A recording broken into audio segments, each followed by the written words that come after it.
श्री स्वामी समर्थ. आजच्या व्हिडिओमध्ये तुम्हा सर्वांचं खूप खूप स्वागत. 2025मधले 2 महिने उलटून गेलेले आहेत आणि तरीसुद्धा जर तुम्हाला पैशाची कमतरता भासत असेल तर हा व्हिडिओ तुमच्यासाठी आहे. आजच्या व्हिडिओमध्ये आपण श्री महालक्ष्मीला कसे प्रसन्न करून घ्यायचे, आपल्यावर तिची कायमस्वरूपी कशी कृपा राहील याचा एक छोटासा उपाय मी तुम्हाला सांगणार आहे.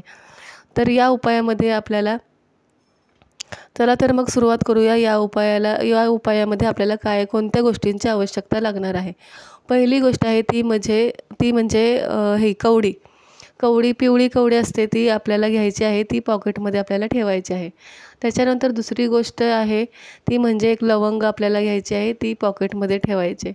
लवंग, कवडी आणि अजून एक गोष्ट आहे ती म्हणजे एक चांदीचा सिक्का आपल्याला ठेवायचा आहे पॉकेटमध्ये. चांदीचा सिक्का जर नसेल आपल्याकडे तर आपल्याला एक कॉईन ठेवायचा आहे, ₹1 कॉईन.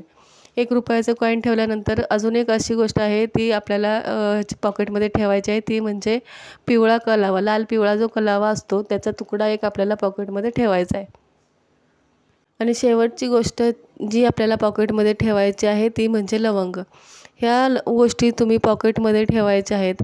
ह्या गोष्टी तुम्हाला महिन्याच्या शुक्रवारी, कोणत्याही शुक्रवारी तुम्हाला हा उपाय करायचा आहे. आणि हा उपाय केल्यानंतर ह्या सगळ्या गोष्टी जेव्हा तुम्ही पॉकेटमध्ये ठेवाल तेव्हा दोन्ही हातामध्ये आपलं पॉकेट पकडायचं आहे आणि महालक्ष्मीला आपल्याला असं बोलायचं आहे की हे श्री महालक्ष्मी माते, माझ्यावर तुझी कायमस्वरूपी कृपा राहू दे. माझ्या या पॉकेटमध्ये कधीही पैशाची कमतरता भासू देऊ नको. माझ्यावर तुझी असीम कृपा राहू दे. हे अशी प्रार्थना आपल्याला श्री महालक्ष्मी मातेला करायची आहे. या छोट्याशा उपायाने तुमचं रोज नेहमी वापराचं जे पॉकेट आहे ते नक्कीच मनी मॅग्नेट होईल. त्याच्यामध्ये नक्कीच पैसा आकर्षित होईल. फक्त जेव्हा पण तुम्ही हे पॉकेट हातामध्ये घ्याल तेव्हा महालक्ष्मी मातेची कृपा आपल्यावर कायमस्वरूपी आहे हे आपण स्वतःला समजून घ्यायचं आहे किंवा स्वतःला ते अनुभवायचं आहे की माझ्या पॉकेटमध्ये खूप सारे पैसे आहेत. आणि हा उपाय तुम्हाला रोज करायचा आहे. त्या वस्तू तुम्हाला एकदाच ठेवायच्या आहेत. फक्त तुम्हाला बोलायचं आहे रोज जेव्हा तुम्ही पॉकेट हातामध्ये घ्याल तेव्हा ते तुम्हाला बोलायचं आहे. हा खूप महत्त्वाचा आणि खूप महा उपाय आहे. तर हा नक्की करून बघा.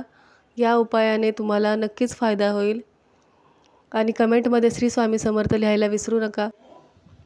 तुमच्यावरती श्री महालक्ष्मी मातेची कृपा कायम असावी हीच स्वामींच्या चरणी प्रार्थना.